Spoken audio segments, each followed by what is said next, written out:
Un courriel envoyé en 2016 contredit le récit du ministre Jeremy Harrison.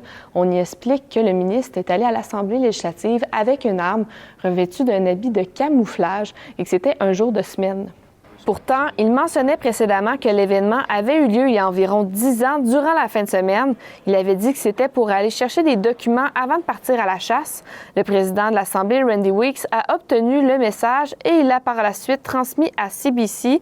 De ce qu'on peut déduire, c'est le sergent d'armes de l'époque qui a écrit le message. La chef du NPD de la Saskatchewan, Carla Beck, affirme que ce courriel démontre que Jeremy Harrison a menti.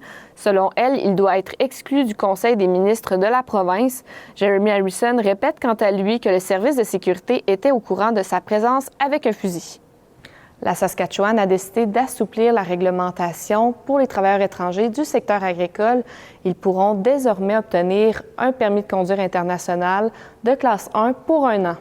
Pourtant, il y a 3 ans, la Saskatchewan avait obligé tous les camionneurs étrangers à suivre une formation obligatoire pour obtenir un permis de classe 1. C'était pour faire suite à l'accident des Broncos de Humboldt de 2018. Elle autorise maintenant les travailleurs de 40 pays à conduire avec le permis de leur pays d'origine jusqu'en mai prochain.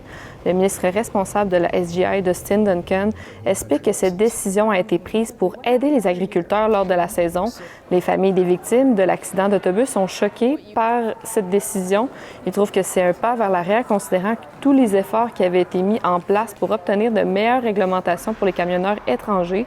Ils voudraient que des tests ou des formations soient obligatoires pour s'assurer qu'ils comprennent bien les règles de la province.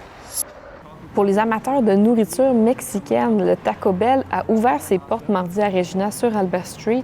Depuis, de longues files d'automobilistes et plusieurs clients attendent impatiemment pour goûter à leur menu. Une femme a même attendu à 4 heures du matin l'ouverture officielle ce mardi, alors que la succursale ouvrait dans les environs de 10 heures. C'était une chaîne attendue depuis longtemps, Regina. Il y avait même eu des pétitions dans le passé. En Saskatchewan, il y a également 2 succursales situées à Saskatoon. C'est ce qui met fin à notre vidéo journal. Vous pouvez télécharger l'appli Info ou consulter notre site web pour plus d'informations. Sinon, suivez-nous demain. Nous serons au Festival Mosaïque. Un direct aura lieu dans les environs de midi. Une célébration des différentes traditions et de l'héritage des différentes communautés d'ici. Sur ce, je vous souhaite une excellente journée et on se retrouve demain.